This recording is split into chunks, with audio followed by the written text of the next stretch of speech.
Hello everyone and welcome. My name is Matt Letter and today I have something fresh and awesome for you guys. So, as I have mentioned in some of my past videos, I'm a rather big nerd when it comes to pen and paper role-playing games. Been playing them for easily over 25 years and I've recently finally found the tool I want to use for my, well, by now forcibly internet-based sessions. My group originally was all meat space. We're all living in the same town, but over time things lived itself apart. People moved, and nowadays my group is spread across basically all of the EU, and that means we of course have to adapt. So over time, we tried just about, not all, but a great variety of virtual tabletop games. We tried map tools, we tried Roll20. For the longest time, we've used the table simulator on Steam to great success, but that all had its own ups and downs. And I finally, a couple weeks ago, found the tool I want to use. And I would like to show you, because I think, honestly, this tool is magnificent and more people should know about it. So, welcome to Foundry Virtual Tabletop. Right now, as I'm recording this, it's Patreon only, but it will release in, I think, a week or two from where I'm recording this. So by the time you're watching this, it should hopefully be out or soon be out.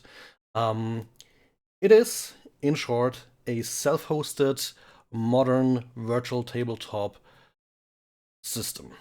It's amazing. And when you start it first, you'll find this wonderful screen here. And in short, you can create an unlimited number of game walls, each with an own system, its own safe path, and all manner of, small changes and options you can do. Foundry works on a game systems package, basically. I'm currently running a D&D 5th edition game, first time ever playing it, having a lot of fun, but with a simple click of the button, you can basically tell the system, hey, show me what's available.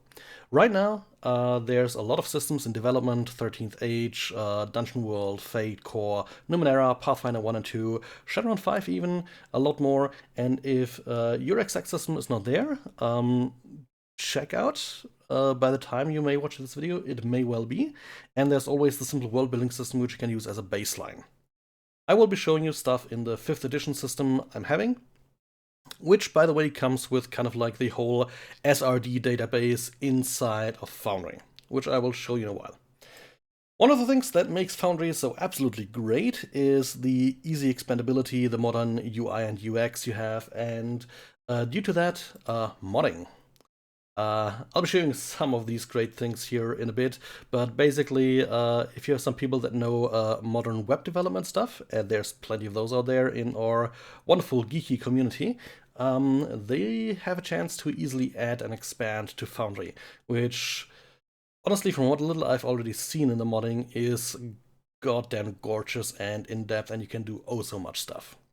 So the config and the update software is not too relevant for what I'm going to show you, but let's go ahead and launch the world.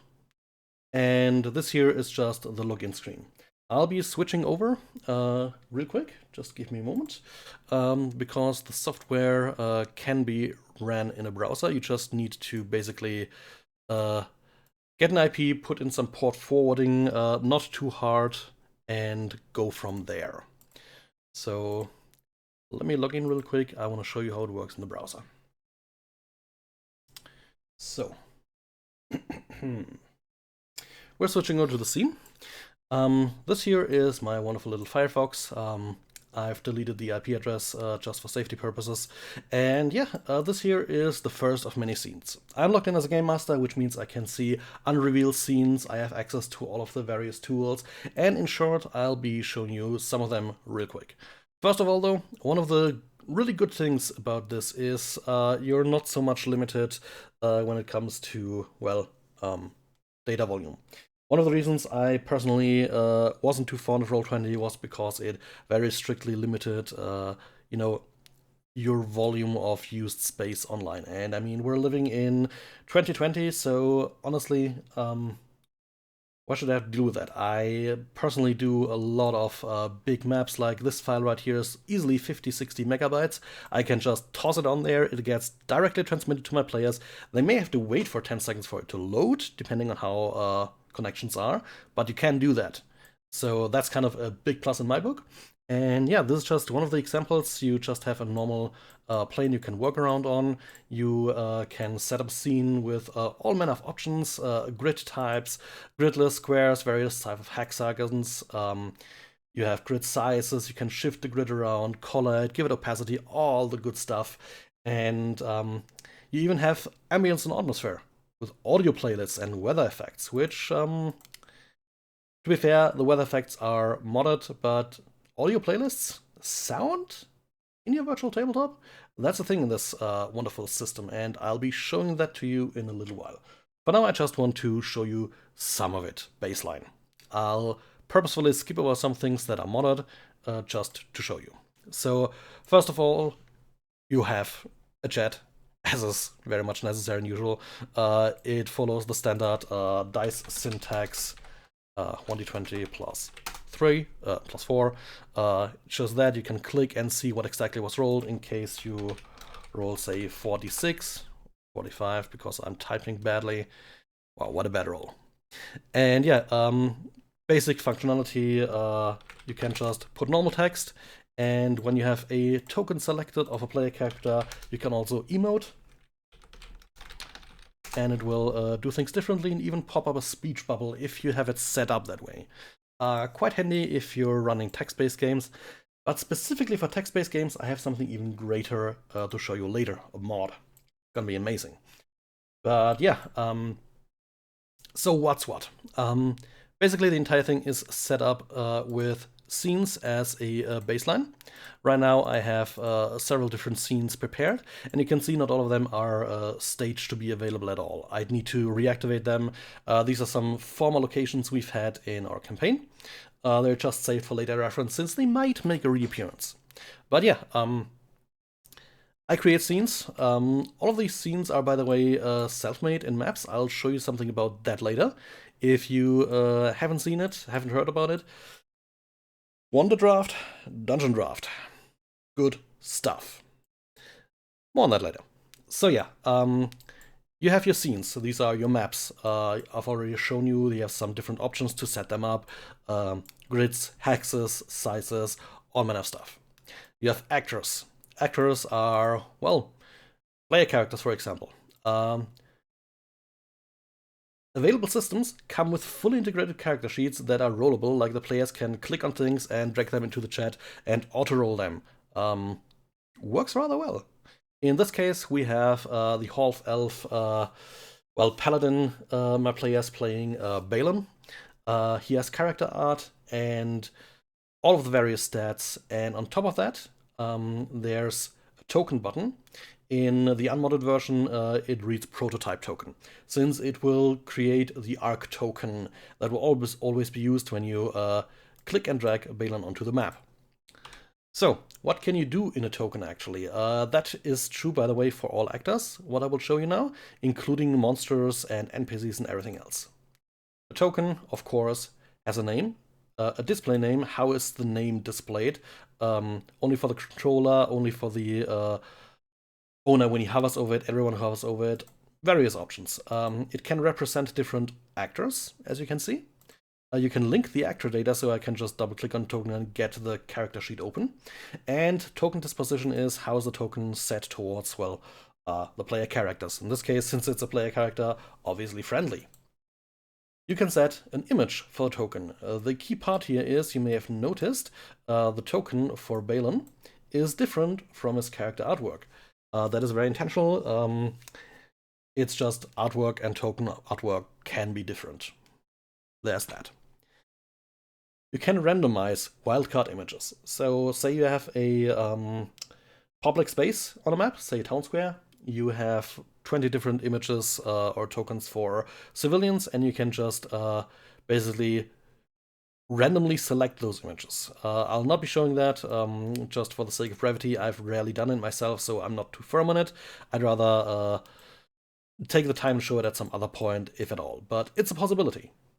Of course, you can select the grid size of the token. You can scale it on its own. You can mirror it, all the good stuff. You can set a position. You can even set an elevation. You can lock rotation as well if you want to set a rotation. And then we come to one of the cool things, vision. Vision is, well, the token's line of sight. So why line of sight?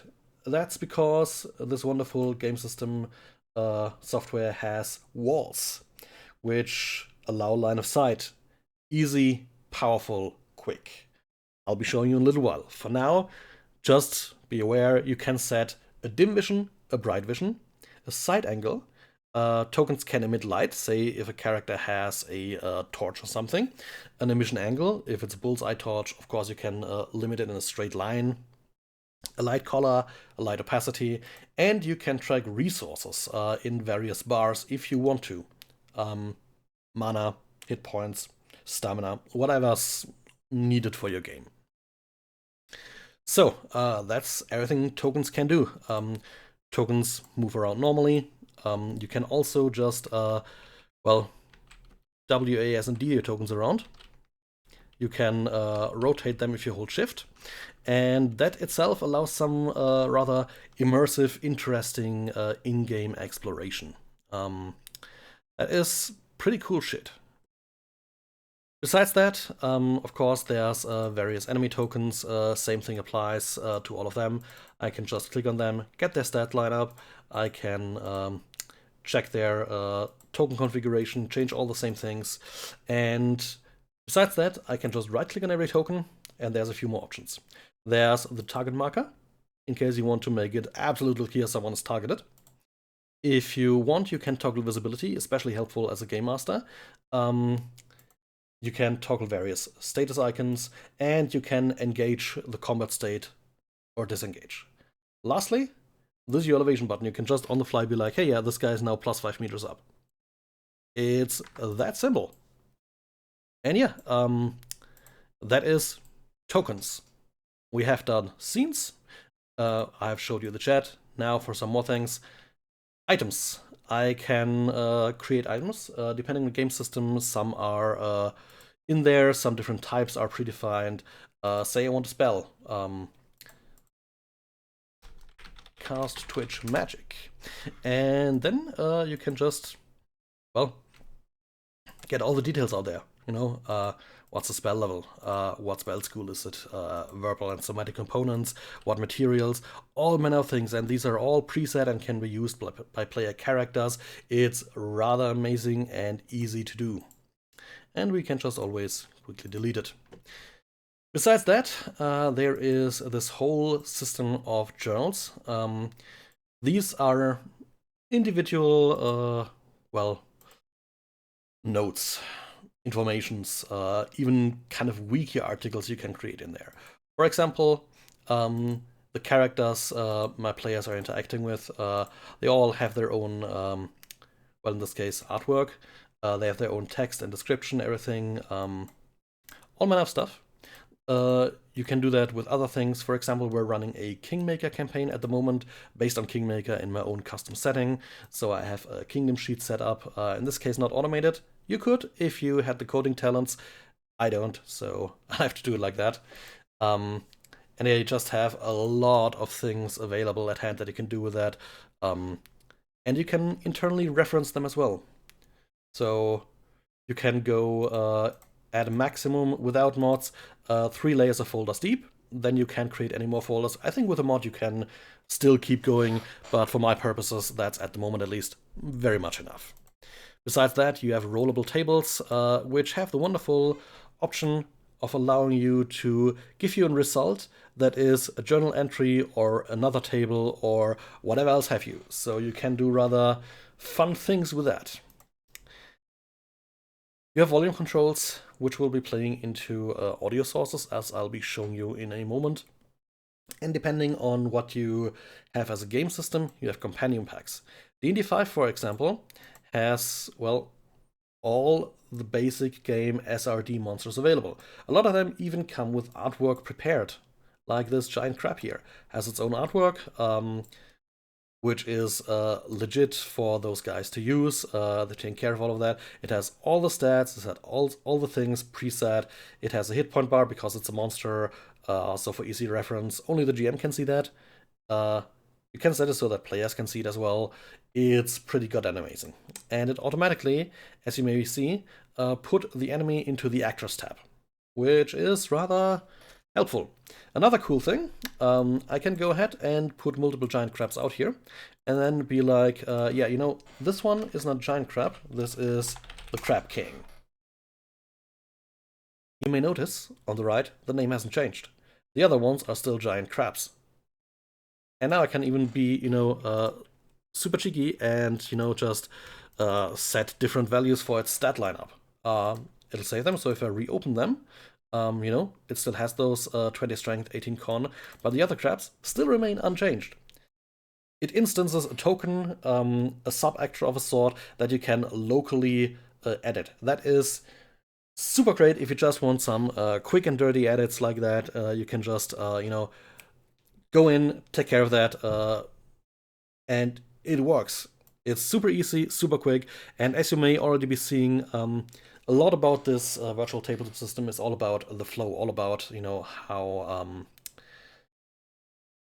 the user experience works, and that is amazing. One short moment, please. I need to check on something.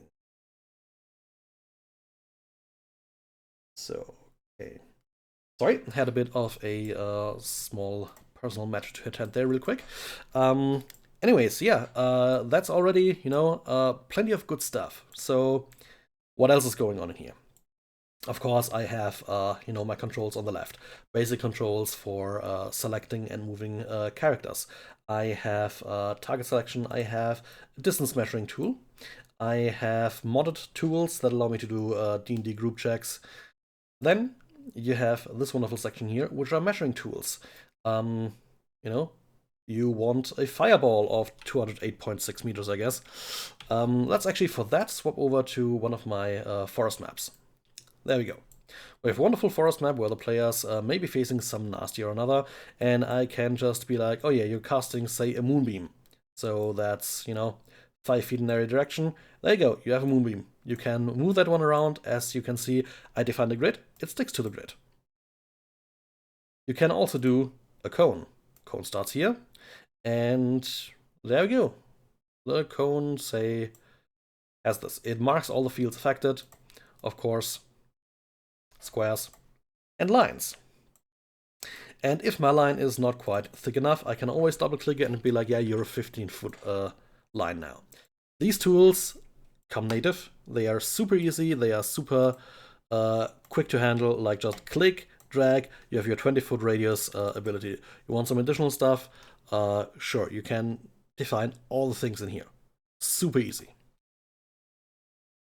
Besides that, you have tiles, which allows you to basically create overlays. I can create this here, and then I just select a sprite of any kind of thing. Let me actually go ahead in my Kingmaker world. I have tokens from Devanite, quite recommended. Dude does some really good stuff. And say I want a bear trap. Sure. And now I have a bear trap here. That is, of course, not on the base map. It's just added in. And I can always be like, oh yeah, it's invisible. And now I have my traps. Bring it to the front, bring it to the back, lock it, and player steps into it. Clank! Pain. And that's just stuff you can do with all manner of overlays, magic circles, writings, whatever you fancy. It's super great. You have, of course, drawing tools that allow you to just draw all manner of art, if you want to consider that. It's all fairly standard, nothing much needed to detail here. You can always go into configuration tools, adapt the line, adapt the fill, text appearance and stuff like that. It's easy, it's quick, it's, you know, modern. It's not like a lot of virtual tabletops I found that are just feeling clunky. This one actually feels very modern. So next up, walls. For walls, I'll actually go over to one of the disabled locations. Let me go to Sure, the Rushwater Citadel. For that, I'll toggle navigation and move over. Another rather big map. And yeah, you can see the players rampaged here quite nicely. So, this is my map. I've had multiple layers of that one here. And if I click a character, say Balin again, right, I disabled token vision. There we go. All of a sudden you can see the character has limited vision, which is pretty nice and easy to configure. At this point in time, I set up the scene with a very simple token vision toggle, and right now it has a global illumination. Global illumination is basically if you have something that's outdoors or just very well lit throughout. I'll show you something a bit different in a moment to explain the difference between global illumination on and off. So right now, you have your wonderful token, and when I move it about, you can see the vision changes as it happens. Great stuff. So, I go back to the walls tool, and it will show me the GM view again. So, you can see there's all manner of lines drawn out. These are all walls I manually placed in. There is a grid snapping automatically, and there is a subgrid involved there, as you can see down here. So it doesn't necessarily go from one corner to the other. You will have a subgrid in there. And then I just went and clicked all those things in. Looks like much. I mean, admitting this here was a bit of work, but like maybe 10 minutes of work, 15 minutes of work, and it's a rather big map. So for smaller stuff, this is rather quickly done. The great thing here is you have different kind of walls. You can see different colors. You know, you have blue, you have the yellowish, you have the green. In short, you have different types of walls, which is rather great. You have normal walls, the yellow ones, they just block line of sight. They also block movement. If I once again take Balin and try to move through the wall, you can hear me clicking, won't go.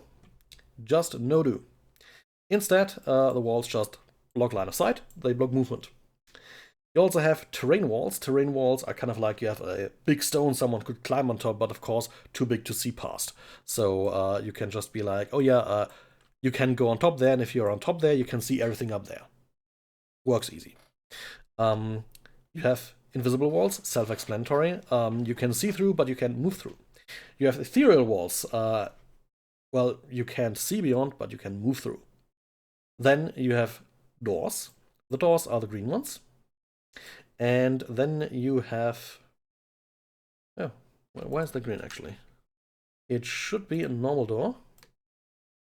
There we go. Strange. Not sure why those are green right now at the moment. Maybe because they were opened. That might be... Well, another mystery. But yeah, basically I can draw in doors, and I can draw in secret doors. Rather important. So if I go back to our dear trusty Balin, you can see, by the way, everything I've seen before has Fog of War. And you can see those door symbols. I can move up and actually open those doors. Oh, sorry for that ping there. And I can close them again. Works rather well. And now I can walk through. Of course, if a door is closed, like the one up here, can't move through. Doors can also, by the Game Master, be locked. So, just as a Game Master, right-click on it, and it's locked. And now players, when they open it, they will just hear a rattling door noise, which signifies to them a door's locked, can't get through. Pretty nice for, you know, the immersive kind of flair of going through a dungeon, exploring. We're doing it all with voice on the side, but even for text this can be super helpful. And yeah, that's walls, and that's where line of sight comes into play. Now, a bit more complicated. Let me toggle navigation for the Church of Night. The crypt. So, same thing here. I have my short dungeon. I've painted in all the different walls. And on this one, if I go to configure screen, global illumination is off. That means quite simply that if I select a token, it will automatically reference in the token information what is your sight distance. In this case, our wonderful Archie here is currently emitting light. We have Oak, who is a Farborg druid, and you can see as he moves along he has some dim vision, but nothing beyond. So he can easily run into trouble, and as you can see it's darker here, he only has dim vision. Problem. Then, of course, we have our wonderful Emily, which in this case, she has bright vision and dim vision now, because I say so. So if I move her in, you can immediately see the darkness getting pushed back, and she has some vision beyond the brightness, up to 60, as defined in the token. And yeah, that's how walls and line of sight work. Again, quick and easy and super easy to do. So just as an example, say I have another room here on the side, I can just select my wall, click, and drag. And now if I click again on the corner, I'll actually take it and move it about. So what I have to do is hold Control, click, and drag, and I just hold Control pressed, and I can set up multiples of those. And when I connect the dots on, I let go of Control, there we go, fully fledged room. Easy as that. And that's, all there is to it. So, another thing. Say Emily is back here, around the corner. Our druid is up front, he doesn't have that much vision, and he can't really see what's up here. Maybe you can't either because YouTube is always dark. So, we go into the Game Master thing, and there's a lighting tool, lighting controls. And say this thing has actually two small red glowing eyes. So I can just click and drag, and it shows, two lines. The outer line is bright light, the inner line is dim light. That's just predefined because this system is primarily originally made for D&D 5, but works with other game systems just as well. So let's say it has a small glow here, and then I just go into light configuration. I can be like, yeah, this is a global or local light. Global lights can be seen no matter where people are. It's basically visible from everywhere. And local just means if someone has line of sight, it works.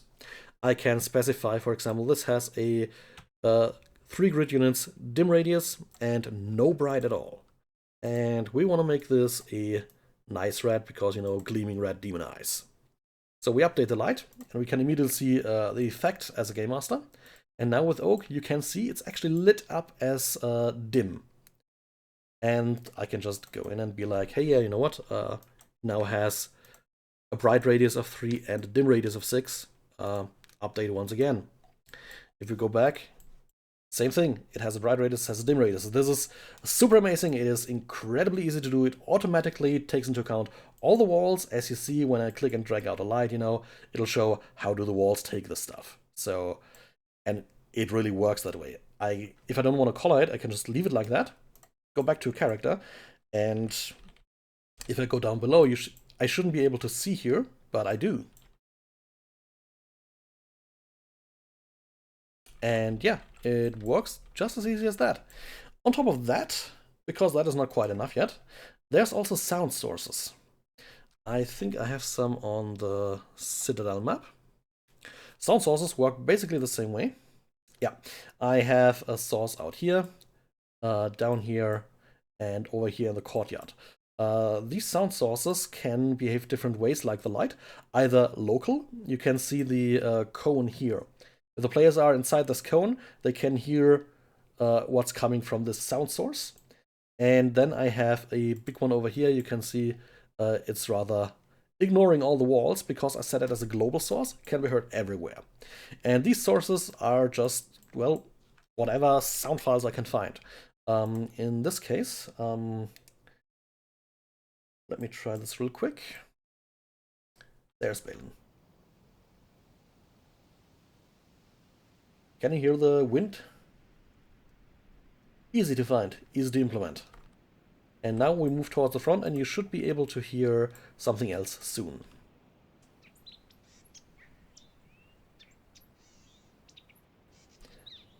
These sound sources seamlessly lay on top of one another. And another thing that you can do, which I'll show real quick, I can activate volume easing. So I can hear the bird rather easily right now.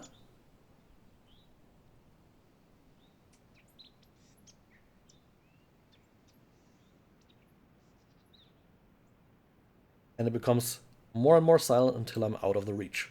So volume attenuation is a thing. You can create legit sources of sound, a burning fire, a magma pit, a pitched battle scene somewhere distant, the tap room of an inn.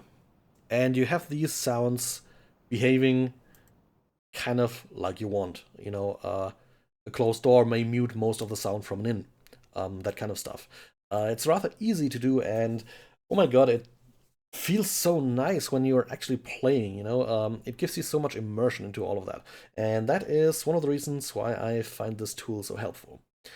So I showed you most of the basic stuff. You of course have also macros, which can get rather crazy, because you can just create normal chat type things, but you can also JavaScript your way through things. That's way above my pay grade. I could do some JavaScript many, many years ago, but that is long in the past. I've swapped careers over. Design graphics is now my thing, and I'm happy about that.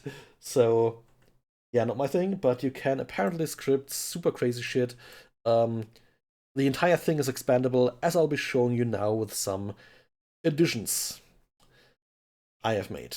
You've before seen the pings, very simple, very easy addition from the mod list. Every player can ping, just click and hold, it shows you where it is. You can even set your custom images and everything, super easy. I have fully customizable arbitrary calendar app, which I've completely set up on my own. It automatically tracks time. You can have real-time clock enabled, and you have several controls for like advance a second, advance 30 seconds. I think this is a minute and 5 minutes. Yeah, then you have 15 minutes, an hour, and till midnight and till 7 on the next day. So that's already really nice. You also have, well, automatic weather generation. So if I just advance a day, it will immediately output to me only, today 5.6 degrees Celsius, torrential rains. On top of that, I can just regenerate the weather as well if I wanted to. Really easy to handle, and super great for just, coming up with weather on the fly. The weather is generated based upon your seasons that you can add in the calendar, and how they are defined. Are they more humid? Are they more this and that? And there's a lot of stuff. Besides that, I have a wonderful FX mod that allows me to do things like, let's say we want rain. So I can just be like, yeah, give me very dense rain, a lot of speed, not very much direction, scale it down a little bit, save changes. And if I zoom in, you may be seeing it, it's a bit light for YouTube to deal with sometimes. And as you can see, there's a variety of things in there. Autumn leaves, snow, bubbles, clouds, embers, crows, bats, fog, top-down rain, all manner of things. I can color tint the entire scene. I can be like, yeah, we're underwater now. If you look closely, everything is wavering about now. I can have spellcasting effects. They're beginning to add that with a big-ass fireball, a nature effect, a smoke bomb. These kinds of things are all modded, and they don't impact performance that much. It just works. As you can see, it's not like it's chugging along or anything. It's really nicely just working. And one of my favorite effects of that nature works particularly well if you're doing maps, like the Big Kingdom map. It's gonna take a moment to load. There we go. And I can just be like, you know what? Give me clouds. And if you wait for a moment, you can see clouds are beginning to form bit by bit, here and there. And let's go ahead and actually change the effect up a little bit. We want more density, a bit more speed. Change direction a bit and scale it up since we're having a rather big map. So let's just sit here for a moment and enjoy the clouds drifting over the map. And it's starting off a bit depopulated, but you can see there's now more and more coming in. And fun fact, you can enable it so that a map, like an overland map, automatically takes the info generated by the weather app and tries to replicate it with the effects. I mean, how fucking cool is that? It's totally unnecessary, but it's really, really cool. And I gotta admit, I sat down recently and just found a perfect combination for the clouds for one of my maps and just sat there and watched it for half an hour ago. It's got something placid about it, something really nice, you know, just staring at a map you made and seeing the clouds drift by. It's really cool.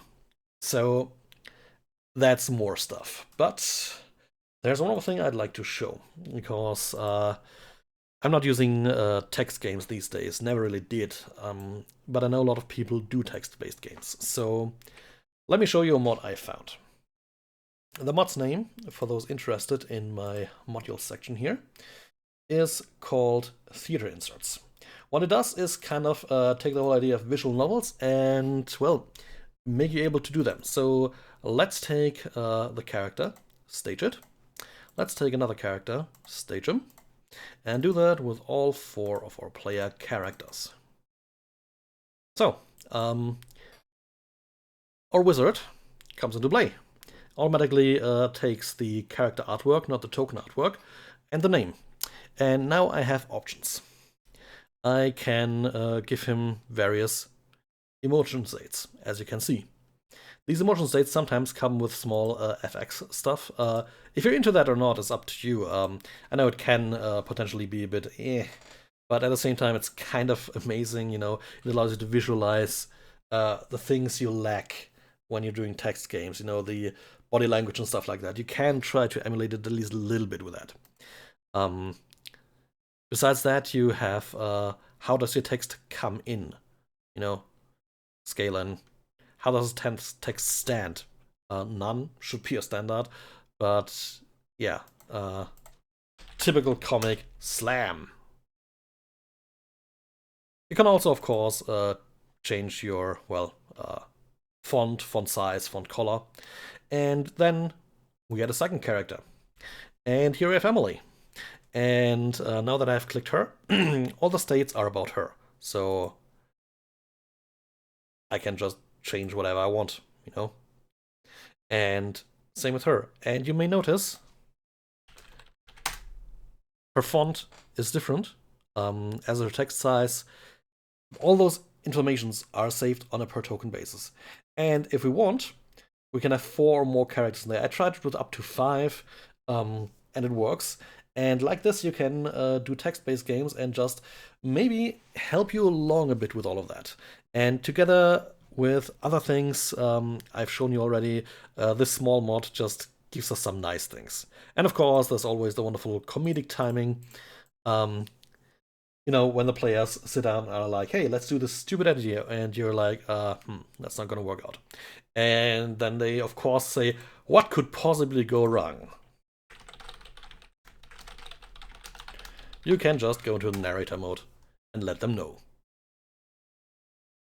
Good for short moments of hilarity if you're liking it. It's also good to announce things. You know, it's very clear and visible in the middle of the screen. On its own, kind of helpful.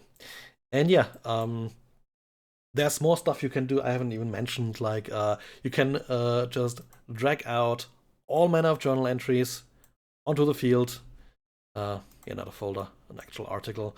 And, you know, it appears as an icon. You can customize that icon. You can customize just about everything. All token images, all character images, all maps, all scenes. It allows you to do so much, so well, so easy, so quick. And I just personally think, for me, the simple user experience alone is worth all of it. It's gonna take a bit of time to set things up. You're gonna run into some issues, most likely. Foundry is not exactly just drag and drop on the whole setup thing. You may require a couple hours to get everything working. But once you have everything set up, you literally just launch the program, you give your players the IP, they connect, they don't need any tools at all, just a browser, and it's off to the races. And yeah, that's what this does. And as I mentioned earlier, I'd like to give special mention because I am really enjoying the combination of things going. So I'm using Foundry Virtual Tabletop. Foundry will be, well, it is available for pre-purchase right now. I've been a Patreon supporter for a couple of months. It costs $50 US. That is a bit of a chunk, I'll admit. But imagine the ease you gain, the user experience, the user feeling you have with this thing. It's so much better than anything else I used that I personally consider it to be just honestly the best of its kind so far. I've not tried everything, I'll gladly mention that. I'm pretty sure you can do a lot, if not most or all of the things you can do in here with other stuff. But it has its own kind of set of features and the user experience that just feels so natural. Which reminds me, actually, there's another thing I kind of want to show. It's super minor, it's not going to come in handy for most people, because by itself there's just not too many, well, tokens around for that. But this fully supports animated tokens. I mean, come on, it's animated tokens, what more do I need to say? It feels amazing. Just watching these things go. I'm looking forward to when my players finally encounter them and can be like, oh my god, what is going on movement.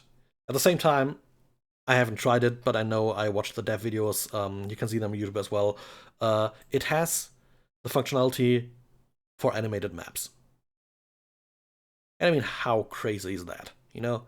We are living in 2020 and that shit is finally becoming a reality. And that is some of the reasons why I absolutely love Foundry. But besides Foundry, I would like to make you aware. I'm a cartographer. I like maps a lot. Everything in the maps you've seen here, I've done myself. And you may be thinking, oh my god, I could never do that. Oh my god, maps are so hard. No, they're not. Not anymore. Not anymore. Because some crazy person sat down, set up a company named Megasplute, and created Wonder Draft and Dungeon Draft. And these two tools, oh my god, are they good. Wonder Draft is a tool to make, well, overland maps, like this wonderful city map here. Everything is native, or some additional sprites that are free, or in this case, from 2-minute tabletop, I paid a couple bucks to get these house icons going. It's worth it to me because I'm doing a lot of maps, but you can also use the free assets provided. It's great. You can do stuff like that. This entire map is done in that. And of course, the kingdom map I've shown you, that entire map is also done in Wonder Draft. And I mean, it's not, you know, one of the best looking maps out there, but it's great. I mean, seriously, it looks good. And besides that, the same guy sat down and was like, hey, I already made people, you know, able to do maps. And one of the key features I'd like to mention, because I'm getting hella annoyed with all manner of companies that are like, oh yeah, we have this great mapping toolset, but it's internet only. You need to run it in a browser because browsers are known to be so incredibly high-end performance. I'm looking at things like Dungeon Fog. I had Dungeon Fog for a while because no better alternative was out in my opinion, and oh my god, I hated it because it was online only, it forced you to use a browser, and there's no client software, and, you know, just get right off with that. So, one of the reasons I like to mention WonderDraft is because you purchase it once for 30 bucks, you download it, it runs in your local computer, and it has all the performance your computer has available. It's not, you know, filtered through a browser that has other things going, and that's just not as performant, and, you know, it's great like that. So you pay 30 bucks, you have WonderDraft, you make maps, done. Same guy sat down and was like, hey, yeah, I allowed people to already make proper maps. So people are making now city maps a lot and other stuff, and it's great. So what to do next? Well, how about I sit down and make them able to do maps like this in minutes? This entire map took me 5 minutes to make. You don't need to know much. It's a simple tool, you start it, you have some very basic stuff you can do with it, and I'll be showing that off sometime soon as well, hopefully. But, you know, all of these maps are completely made in Dungeon Draft. And as you can see, there's a variety there. They all, you know, share a distinct, similar DNA at the core of it. But there's so much stuff you can do with that. And it's so easy, literally just drag out rooms, add in icons, scatter brush availability for, you know, trees and stuff like that. It's amazing, it's great. Be aware though, it's a bit early in the development. It still is very crash happy on my PC at least, but the stuff you can get out with Dungeon Draft and Wonder Draft is amazing. And same as with Wonder Draft, Dungeon Draft, you pay for it, you download it, you have it, including all future updates. In the case of Wonder Draft, it'll run you $30 US. In the case of Dungeon Draft, it's 20. So it's running a bit of a tab, all things considered. If you get all three tools, like I did over time, admittedly, it's a bit much, but at the same time, the user experience, the look, the flow of things is just simply amazing in my opinion. So I would like all of you, recommend all of you look at that, take a look, check Foundry out, give it a real chance. If you have questions, they have a really great Discord going where they answer all manner of questions, including my very stupid questions at the beginning because I didn't understand anything about it. And yeah, it's, in my opinion, the best roleplay you can have. Even if it's a bit of a budgetary issue, you know, getting all the tools, but even if you just start with Foundry, shared among the group, again, the players do not need any software besides a browser that is WebGL compatible, which every modern browser is. And that's that. You just have a wonderful virtual tabletop system that allows you to play easily, smoothly, with a modern feel, a modern user experience, and just super easy GM tools. Remember, I can just at any one point go in and be like, oh yeah, someone lit a torch, so lighting, there, go. I can set up a forest path and be like, you know what, this map is now dark instead of daylight. There you go, it's suddenly dark. I have a torch there. It works like that. It is easy, it is quick, it is super amazing, and I recommend you all take a look at Foundry, take a look at Wonder Draft, take a look at Dungeon Draft. These three tools revolutionized my personal role-playing experience over the internet, and I would like you all to give it a chance, if you can. And that is all from me. Took a lot longer than expected, so I'm sorry this video ran a bit of a length, but I think it's a very good thing to take a look at. So do that, let me know what you think, and see you around.